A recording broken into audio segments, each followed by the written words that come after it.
पढ़ने वाले हम लोग? हड़प्पा सभ्यता, या फिर इसी को बोलते हैं सिंधु घाटी सभ्यता। क्या बोलते हैं? सिंधु घाटी सभ्यता, सिंधु घाटी सभ्यता। ठीक है, इसी को हम इंग्लिश में क्या बोलेंगे? इसको हड़प्पन सिविलाइजेशन बोलेंगे।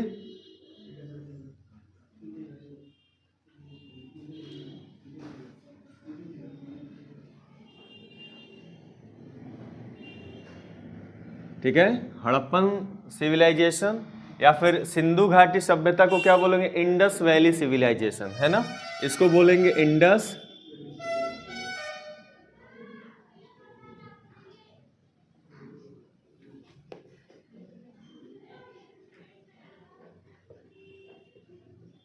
Indus valley civilisation. ठीक है, अब ये जो आपका चैप्टर है ना, बहुत ही ज़्यादा इंपॉर्टेंट होने वाला है, इसलिए इसको थोड़ा सा ध्यान से पढ़ेंगे, बहुत ज़्यादा इंपॉर्टेंट है। ठीक है, तो देखो, हड़प्पा सभ्यता कहा जाता है कि हड़प्पा सभ्यता दुनिया के जितने प्राचीन सभ्यता हैं, जैसे मेसोपोटामिया की सभ्यता है, मिस्र की सभ्यता है नील नदी के किनारे, है ना, आपका चीन का सभ्यता है पीली नदी के किनारे, तो विश्व के जितनी प्राचीन सभ्यताएं हैं, उन प्राचीन सभ्यताओं में से एक सभ्यता का नाम है हड़प्पा सभ्यता या फिर सिंधु घाटी सभ्यता। क्लियर हो रही है बात? अभी हम धीरे धीरे समझेंगे इसके बारे में। पहले हम ये एक ग्राफ देख लेते हैं कि हम इस हड़प्पा सभ्यता में किन किन पहलुओं पे चर्चा करने वाले हैं, किन किन पॉइंट्स को हम पढ़ने वाले हैं। ठीक है, तो सबसे पहले हम देखेंगे जो हड़प्पा सभ्यता है, हम देखेंगे इसकी उत्पत्ति के संबंध में कि किन किन इतिहासकारों के कौन कौन से मत हैं। मतलब जो सिंधु घाटी सभ्यता है उसकी उत्पत्ति कैसे हुई, पहला पॉइंट हम ये देखेंगे। तो पहला पॉइंट क्या देखेंगे हम लोग? उत्पत्ति देखेंगे। क्लियर है? फिर उसके बाद जो दूसरा पॉइंट है वो देखेंगे कालक्रम। क्या देखेंगे बाबू? कालक्रम देखेंगे। मतलब सिंधु घाटी सभ्यता का जो समय काल खंड था वो कब से कब तक माना जाता है, और उसमें भी हम देखेंगे कौन कौन इतिहासकार अपना कौन कौन सा समय काल खंड बताते हैं सिंधु घाटी सभ्यता के बारे में। ठीक है, फिर हम आते हैं आगे, तब हम देखेंगे नामकरण, नेमिंग देखेंगे। क्या देखेंगे? नामकरण देखेंगे। मतलब सिंधु घाटी सभ्यता के और भी कितने नाम हैं। ठीक है, आपके एग्जामों में इसके नाम से बहुत सारे क्वेश्चन बने हैं। ठीक है ना, हड़प्पा सभ्यता या सिंधु घाटी सभ्यता का एक ही ये नाम नहीं है, बहुत सारे नाम हैं। उन सभी नामों पे हम चर्चा करेंगे। फिर जब नामकरण हम देख लेंगे तब इसका देखेंगे विस्तार क्षेत्र। मतलब भारत का मैप हम बनाएंगे और भारत का मैप बना के देखेंगे कि उसका विस्तार क्षेत्र कहाँ से कहाँ तक था। एक हमें एरिया पता चलेगा कि इतने बड़े क्षेत्र में, इतने बड़े भूभाग में पूरा का पूरा हड़प्पा सभ्यता फैला हुआ था या फिर सिंधु घाटी सभ्यता फैली हुई थी। तो हम क्या देखेंगे? इसका विस्तार क्षेत्र देखेंगे, विस्तार क्षेत्र देखेंगे। और जब विस्तार क्षेत्र हम समझ लेंगे तब हम आएंगे, देखेंगे कि हड़प्पा सभ्यता के जो प्रमुख स्थल हैं उनका नाम देखेंगे, और उन प्रमुख स्थलों से हमें जो जो चीज़ें मिली हैं और जो हमारे एग्जाम पॉइंट ऑफ व्यू से इम्पॉर्टेंट हैं, उन सभी पहलुओं पे हम चर्चा करेंगे। इसके बाद हम देखेंगे प्रमुख स्थलों के बारे में। किसके बारे में देखेंगे? प्रमुख स्थलों के बारे में देखेंगे, स्थलों के बारे में देखेंगे। फिर उसके बाद जब प्रमुख स्थल देख लेंगे तो हम देखेंगे विशेषताएं। क्या देखेंगे? विशेषताओं के बारे में पढ़ेंगे, विशेषताएं देख लेंगे। और फिर विशेषताएं जब हम पढ़ लेंगे तब हम देखेंगे कि सिंधु घाटी सभ्यता का पतन कैसे हुआ। ठीक है, ये सभ्यता जो थी हमारे देश में वो नष्ट कैसे हो गई, उसका पतन कैसे हुआ, वो हम सबसे लास्ट में देखेंगे। ठीक है ना, इसके पतन के बारे में देखेंगे। तो इतने हेडिंग्स हम पढ़ लेंगे और इन्हीं हेडिंग्स के अंदर सारा का सारा आपका सिंधु घाटी सभ्यता आ जाएगा। ठीक है, तो हम चलिए एक एक को पकड़ते हैं और उसमें पढ़ने का प्रयास करते हैं। ठीक है, अब आइए। तो कहता है कि जो सिंधु घाटी सभ्यता है उसकी उत्पत्ति कैसे मानी जाती है। सबसे पहला हेडिंग हम लेते हैं उत्पत्ति। क्या लेते हैं बेटा? उत्पत्ति लेते हैं।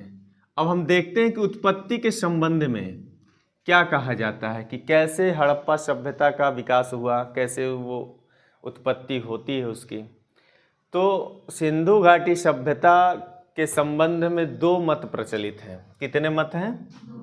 2 मत प्रचलित हैं। 2 मत या 2 सिद्धांत कह सकते हैं। 2 मत कहो या फिर 2 सिद्धांत कहो। जो पहला सिद्धांत है उस सिद्धांत को हम कहते हैं विसरणवादी सिद्धांत। क्या कहते हैं? विसरणवादी सिद्धांत। विसरणवादी सिद्धांत, ठीक है।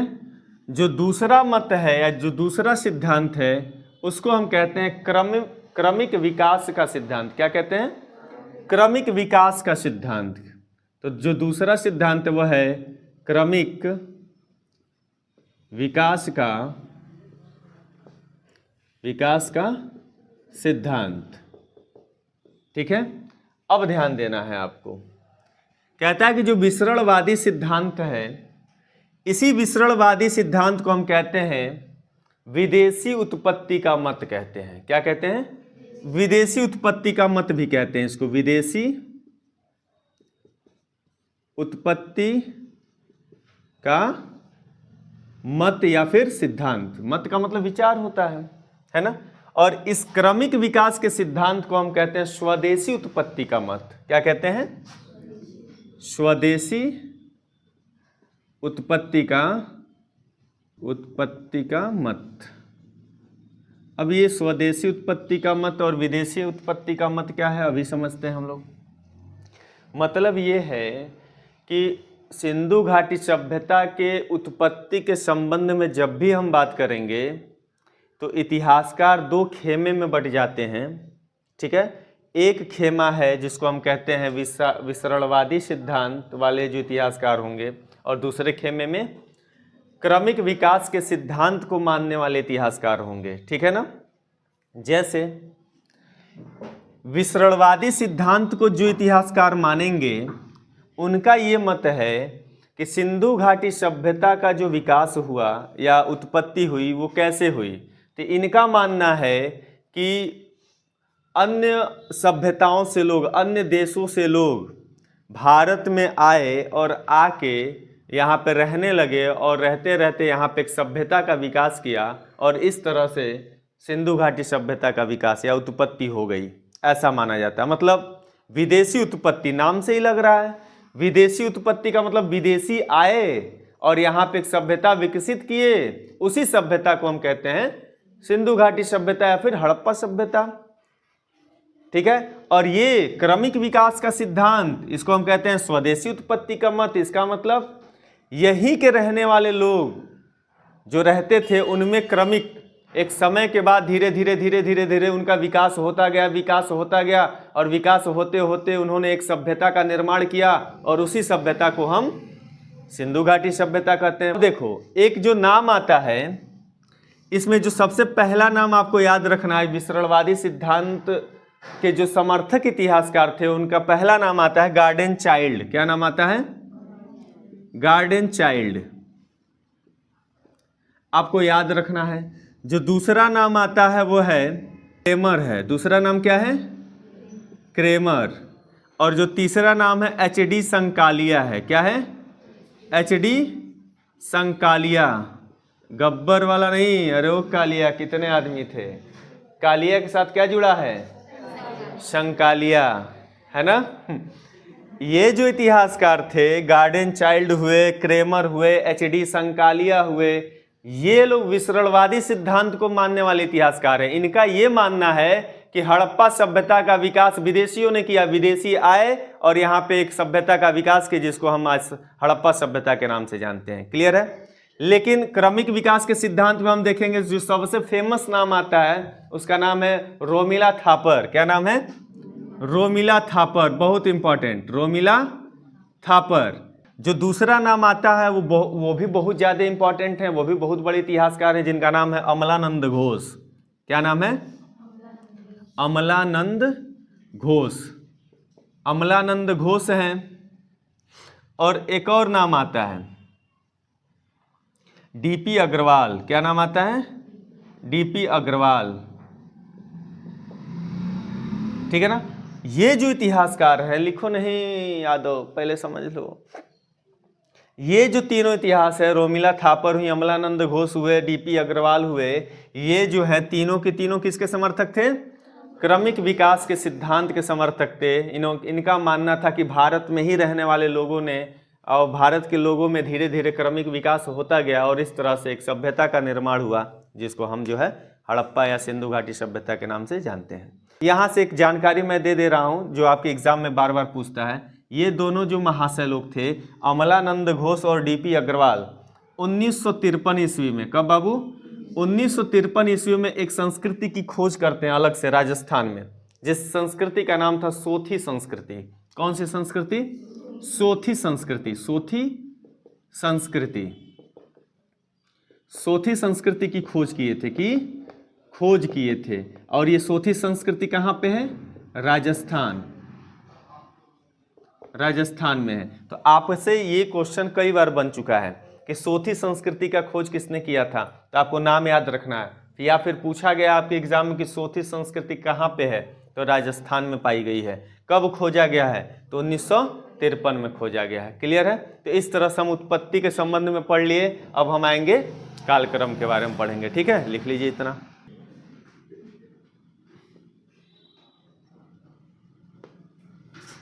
चलिए कालक्रम पे हम बात करते हैं।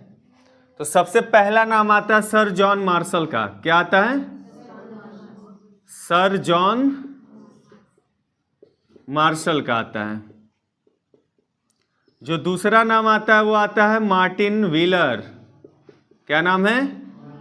Martin wheeler. जो तीसरा नाम आता है वो आपको याद रखना है फेयर सर्विस। क्या नाम है? Fair service. और जो चौथा आपको याद रखना है रेडियो कार्बन विधि द्वारा, ठीक है ना। रेडियो कार्बन पद्धति ना, हाँ अभी समझा दूंगा इसको। अब से सुनिए, इन्होंने जो कालक्रम निर्धारित किया ये आपके इंपॉर्टेंट हैं, ठीक है ना, बहुत ज़्यादा महत्वपूर्ण है। पूछे जाते हैं कि सर जॉन मार्शल के अनुसार सिंधु घाटी सभ्यता का कालक्रम क्या निर्धारित किया गया है ना, कितने से कितने समय को माना गया है। तो ध्यान से सुनिएगा, 3250 से लेकर 3250 लेकर 2750 कितना बीसी का जो कालखंड है वो कौन मानते हैं? सर जॉन मार्शल मानते हैं। ये आपको याद रखना पड़ेगा। 3250 ईसा पूर्व से लेकर 2750 ईसा पूर्व का जो कालखंड है वो किसने माना है?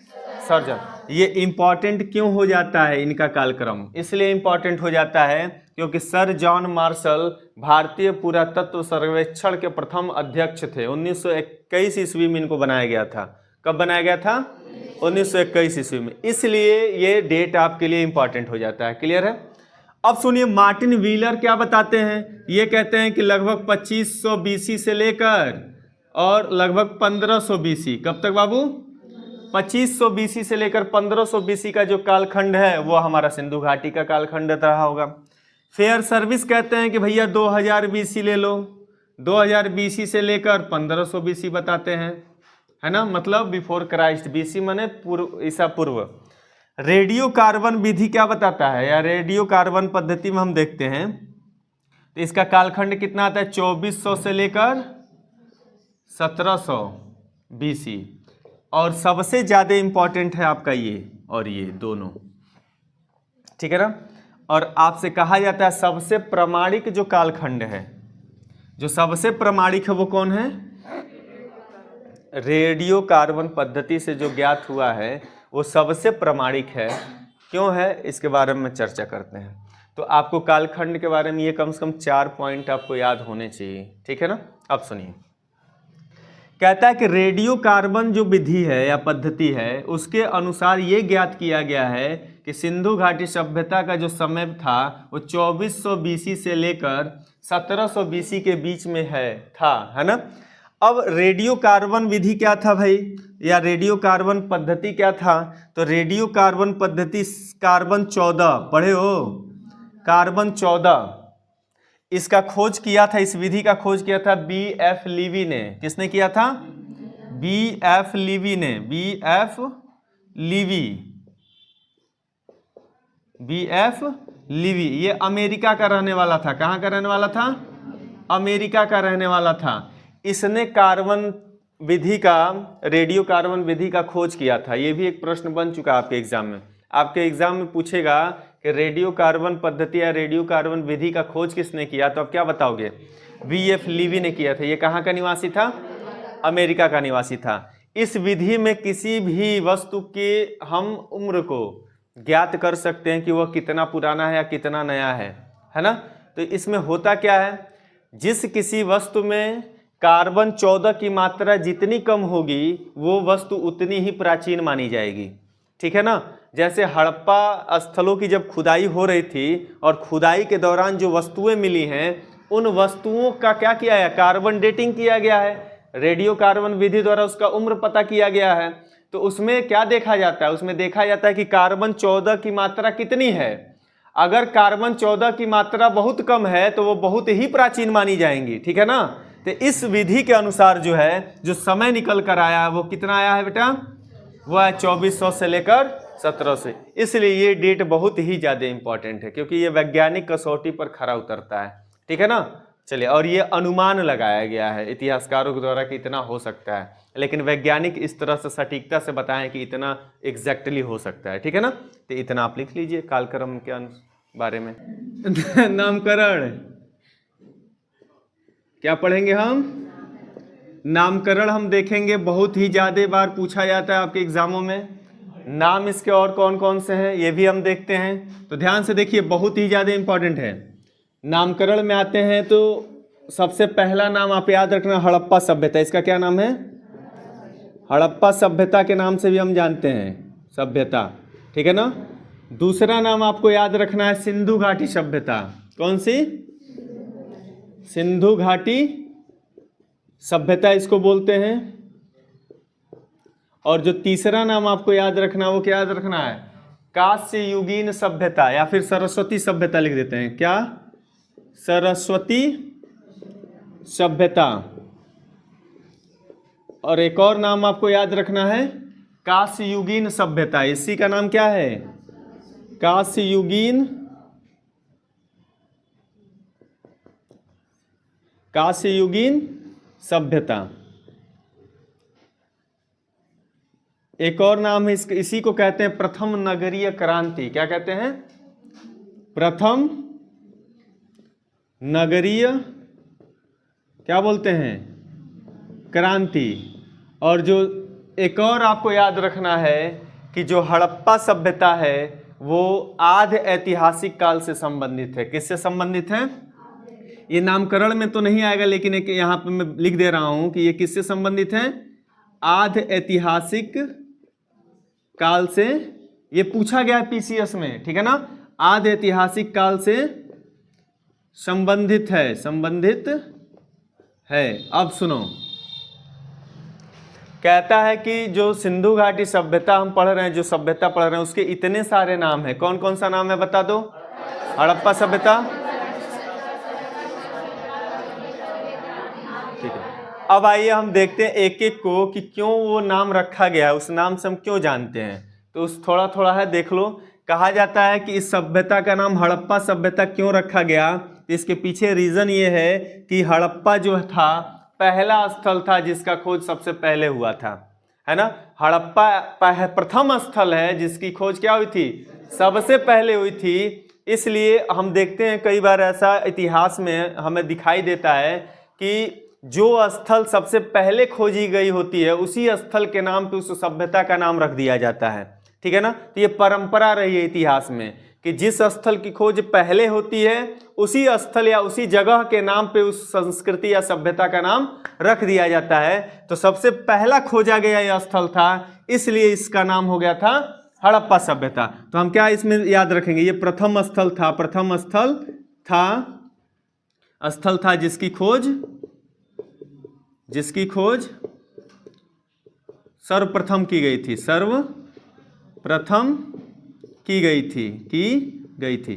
अभी हम इसमें पढ़ेंगे और भी सारा डिटेल पढ़ेंगे, किसने किया था। हड़प्पा कहाँ पे है पता है आपको?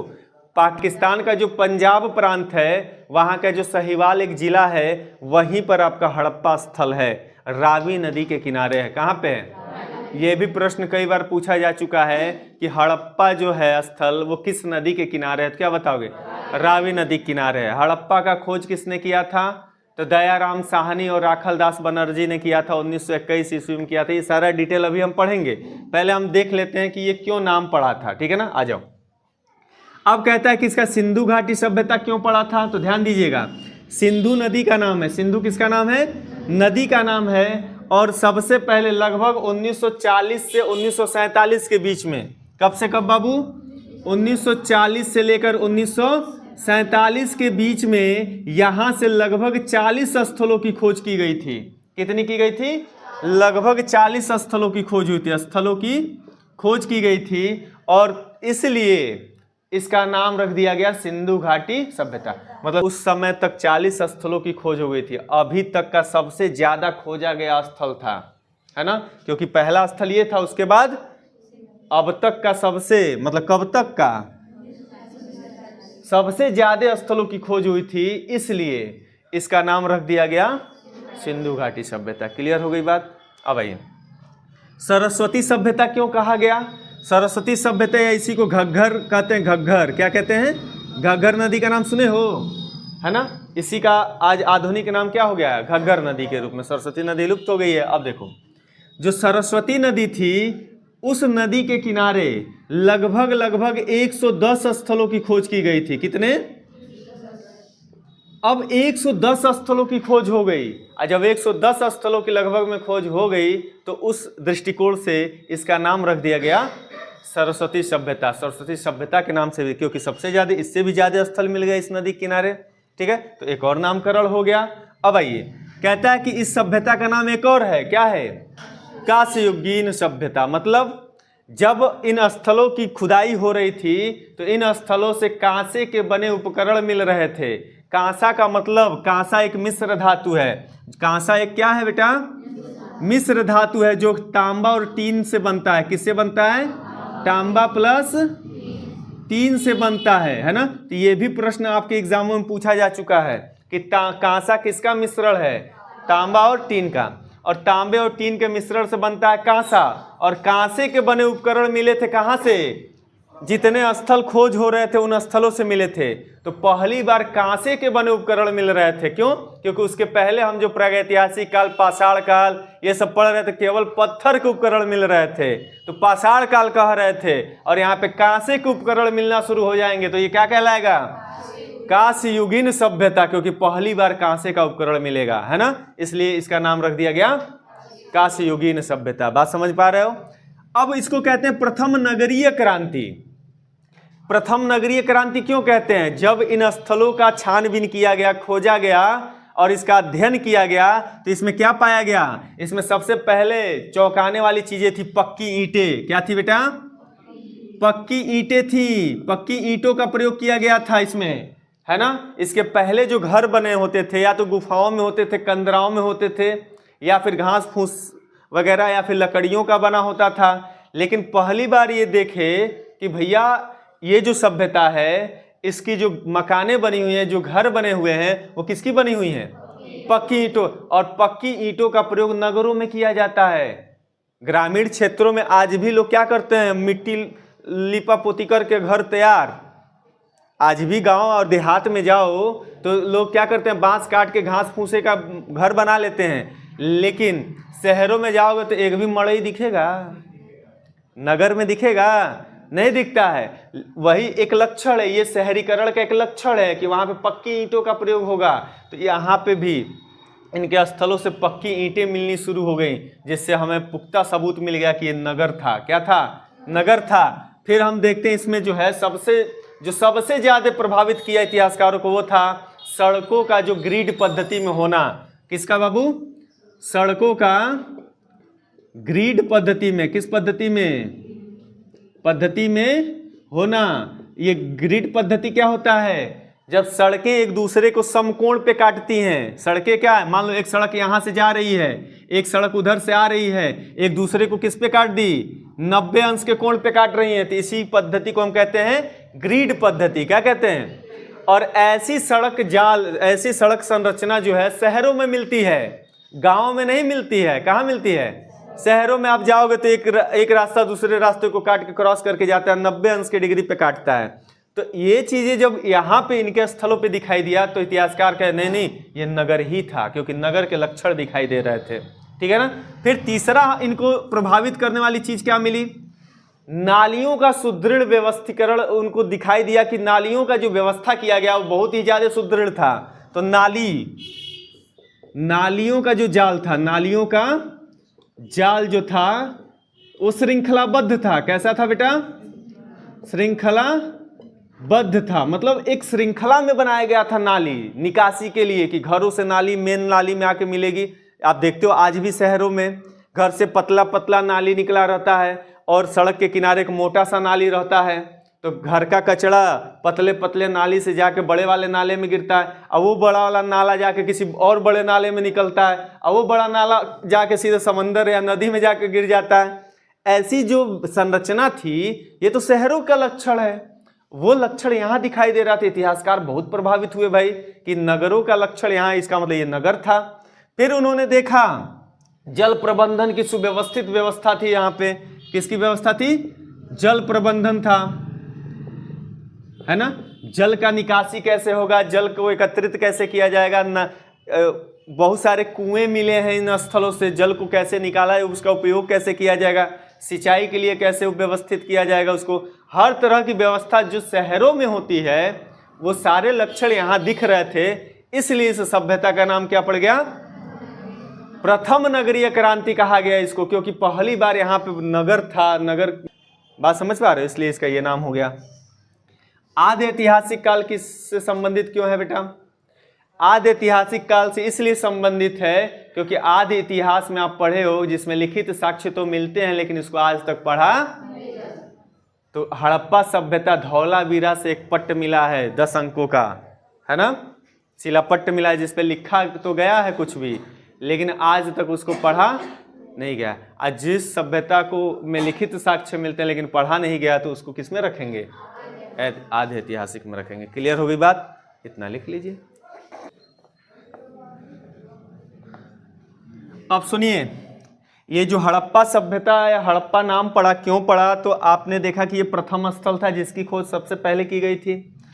अब कहता है कि हड़प्पा जो टीला था, हड़प्पा के जो टीले थे वो सबसे पहले किसने देखे थे, उसके तरफ ध्यान किसने आकर्षित किया था? तो एक समय आता है जिस डेट आप याद रखना, 1826 ईस्वी में एक नाम आता है जिसका नाम था चार्ल्स मेसन। क्या नाम था?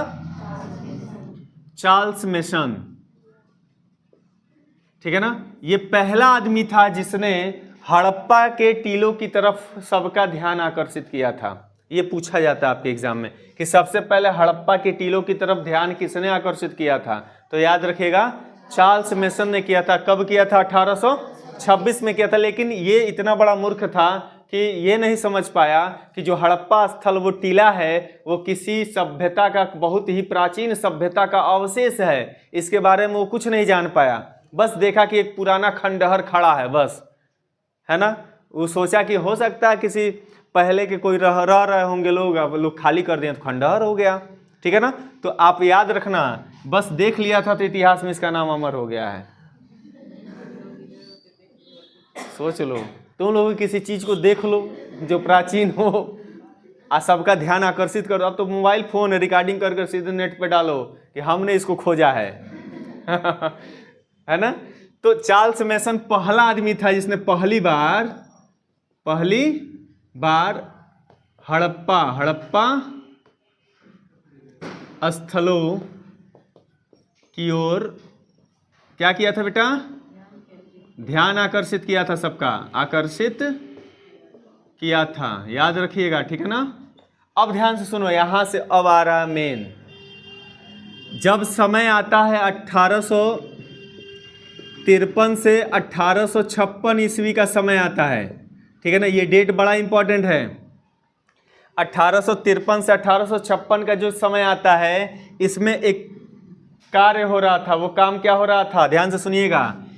रेलवे ट्रैक बिछाया जा रहा था। क्या बिछाया जा रहा था? रेलवे लाइन बिछाई जा रही थी। लाहौर, कहाँ? लाहौर से कराची के बीच। कहाँ पे? कराची के बीच, पाकिस्तान में रेलवे लाइन बिछाई जा रही थी। कब? 1853 से 1856 में। किसके किसके बीच? ये प्रश्न बन चुका है, ठीक है ना। किसके किसके बीच बिछाया जा रहा था? तो आप याद रख, लाहौर और कराची के बीच में रेलवे लाइन बिछाई जा रही थी। और आपको पता होगा रेलवे लाइन बिछाने के लिए बहुत सारे पत्थर गिट्टी की आवश्यकता पड़ती है, और लकड़ियों की सिल्ली पहले लगते थे। अब तो सीमेंटेड हो गया है, पहले लकड़ियों की सिल्ली लगाई जाती थी बीच में, है ना, कि और कांटी से ठोक के सीधा कर दिया ताकि इधर उधर पटरी ना हो। अब देखो, यहीं पे था हड़प्पा स्थल, हड़प्पा के खंडहर थे। और हड़प्पा में क्या थे बेटा? हड़प्पा के जो खंडहर थे, इसी में क्या थे? यहीं पे ईंटें थी। क्या थी? ईंटें थी। और इन्हीं ईंटों को क्या किया? दो लोगों का नाम आता है जिसका नाम है ब्रंटन ब्रदर्स बोलते हैं। क्या बोलते हैं इनको? Brunton brothers. ब्रंटन ब्रदर्स दोनों भाई थे। एक का नाम था जॉन ब्रंटन और दूसरे का नाम था विलियम ब्रंटन। क्या नाम था? एक का नाम था जॉन ब्रंटन और एक का नाम था विलियम ब्रंटन। William Brunton. और ये दोनों भाई सर अलेक्जेंडर कनिंघम के नेतृत्व में ये काम कर रहे थे। इंजीनियर थे दोनों भाई। क्या थे? इंजीनियर थे। और ये दोनों भाई किसकी अध्यक्षता में? सर अलेक्जेंडर कनिंघम की अध्यक्षता में क्या कर रहे थे? ये रेलवे लाइन बिछा रहे थे। क्या कर रहे थे? रेलवे लाइन बिछा रहे थे। अब ये खंडहर हड़प्पा का खंडहर, इनको ईंटों की आवश्यकता थी, इनको गिट्टी की आवश्यकता थी। इन्होंने क्या किया? ये नहीं सोचा कि ये किसी प्राचीन सभ्यता का अवशेष है, कुछ नहीं सोचा। अलेक्जेंडर कनिंघम जो अध्यक्ष था, कहा कि यार वहां पर मैं टीला देखा हूं, वहां से ईंटों की आपूर्ति की जा सकती है, जाओ एक एक ईंट को उठा के लाओ। तो सारे मजदूरों को लगा दिया गया, सारी की सारी बिल्डिंगों को उखाड़ दिया गया, और उखाड़ के एक एक ईंट को ला के पूरा का पूरा रेलवे लाइन बिछा दिया गया। कनिंघम इसीलिए कहा जाता है, कनिंघम जो था खोजा तो था, लेकिन उसके महत्व को समझ नहीं पाया था कि वो एक सभ्यता का अवशेष है, बहुत ही प्राचीन सभ्यता का अवशेष है। तो कनिंघम की अध्यक्षता में ये दोनों बिछा रहे थे लाइन, और इसके एक एक ईंट को इन्होंने क्या किया? ला के रेलवे लाइन बिछा दिया। तब क्या होता है, ध्यान से सुनिएगा। 1856 में तो ये कांड हो गया। उसके बाद एक समय आता है 1921 का। कब आता है? 1921 में आते हैं सर जॉन मार्शल। कौन आते हैं? सर जॉन मार्शल आते हैं। जॉन मार्शल आते हैं। और सर जॉन मार्शल जो थे वो भारतीय पुरातत्व शास्त्र के प्रथम अध्यक्ष थे। क्या थे? भारतीय पुरातत्व शास्त्र विभाग के पहले अध्यक्ष थे। ठीक है, तो याद रखिएगा ये कौन थे?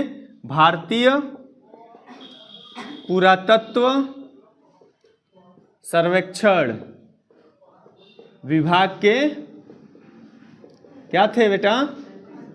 अध्यक्ष थे। और मैंने आपको लिखवाया था भारतीय पुरातत्व सर्वेक्षण की स्थापना किसने किया था? लॉर्ड कर्जन ने किया था। किसने किया था? लॉर्ड कर्जन ने किया था। कब किया था? 1920 में किया था। कब किया था? 1920 में किया था। और 1921 में इनको अध्यक्ष बना दिया था। क्लियर है? अब देखिए, जब ये अध्यक्ष बनते हैं तो ये दो लोगों को पकड़ते हैं। एक पकड़ते हैं दयाराम साहनी। आ रहा है नीचे वाला? ना आ रहा है तो बताना चाहिए ना, इसका हम उपाय कर देंगे इधर। अब देखिए, जब सर जॉन मार्शल अध्यक्ष बनते हैं तो दो लोगों को पकड़ते हैं। पहला पकड़ते हैं दयाराम साहनी को। किसको? दयाराम साहनी। और दूसरा नाम आता है राखल दास बनर्जी। क्या आता है? राखल दास बनर्जी। ठीक है ना? राखल दास बनर्जी को पकड़ते हैं और दयाराम साहनी उनकी खोज करते हैं, हड़प्पा स्थल की खोज करते हैं। तो आपके प्रश्न अगर बनेगा एग्जाम में कि हड़प्पा का खोज किसने किया था, हड़प्पा स्थल का खोज, तो क्या बताओगे? दयाराम साहनी ने किया था। कब किया था? 1921 में किया था। और ये जो हड़प्पा स्थल है ना बेटा, ये रावी नदी के किनारे है। कहाँ पे है? रावी नदी के किनारे। ये कई बार एग्जाम में पूछा गया है। और हड़प्पा जो स्थल है, ठीक है ना, वो है कहाँ? तो जो हड़प्पा स्थल है वो पाकिस्तान के, कहाँ पे बाबू? पाकिस्तान के पंजाब प्रांत। कहाँ पे? पाकिस्तान के पंजाब प्रांत के साहिवाल जिले में है। कहाँ पे है? साहिवाल जिले में स्थित है। साहिवाल जिले में स्थित है। ये इतना आपको कम से कम याद होना चाहिए। क्लियर है? तो इस तरह से इतना पॉइंट आप लिख लीजिए।